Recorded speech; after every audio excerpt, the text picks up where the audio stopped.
ಇವತ್ತು ವೃತ್ತಿ ರಂಗಭೂಮಿಯಲ್ಲಿ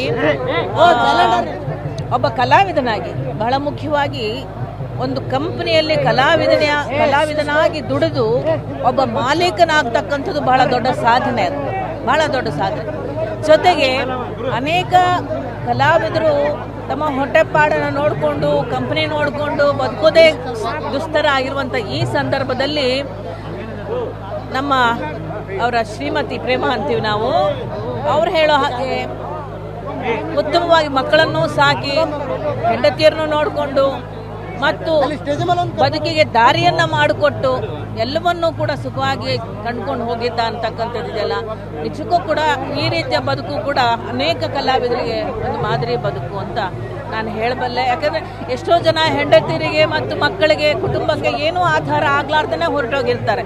ಬಟ್ ಆತ ದುಡಿದು ಚೆನ್ನಾಗಿ ಆಧಾರನೂ ಮಾಡಿ ಹೋದ ಅಂತಕ್ಕಂಥದ್ದು ಒಂದು ಸಂತೋಷ ಸಂಗತಿ. ಯಾರನ್ನು ಬೀದಿ ಪಾಲ್ ಮಾಡಲಿಲ್ಲ ಅಂತಕ್ಕಂಥದ್ದಿದೆಯಲ್ಲ, ಅದು ನಿಜಕ್ಕೂ ಕೂಡ ಒಂದು ಕರ್ತವ್ಯ ಪ್ರಜ್ಞೆ, ಕುಟುಂಬದ ಕರ್ತವ್ಯ ಪ್ರಜ್ಞೆಯನ್ನು ಕೂಡ ಆತ ಮೆರೆದಿದ್ದಾನಲ್ಲ, ನಿಜಕ್ಕೂ ಕೂಡ ಆ ವಿಷಯದಲ್ಲಿ ನಾನು ಹೆಮ್ಮೆಯಿಂದ ಹೇಳ್ಕೊತೀನಿ. ಆದರೆ ಆತ ಹೋಗುವಂತಹ ವಯಸ್ಸಲ್ಲ, ಬಹಳ ಸಣ್ಣ ವಯಸ್ಸು. ಇನ್ನೂ ಏನೆಲ್ಲ ಕನಸುಗಳನ್ನು ಕಟ್ಕೊಂಡಿದ್ದ ಜೀವನದಲ್ಲಿ, ಕಲೆಯ ಕ್ಷೇತ್ರದಲ್ಲಿ ಇನ್ನೂ ಏನೆಲ್ಲ ಮಾಡಬೇಕು ಅಂಥೇಳಿ ಕನಸುಗಳನ್ನು ಕಟ್ಕೊಂಡಿದ್ದ.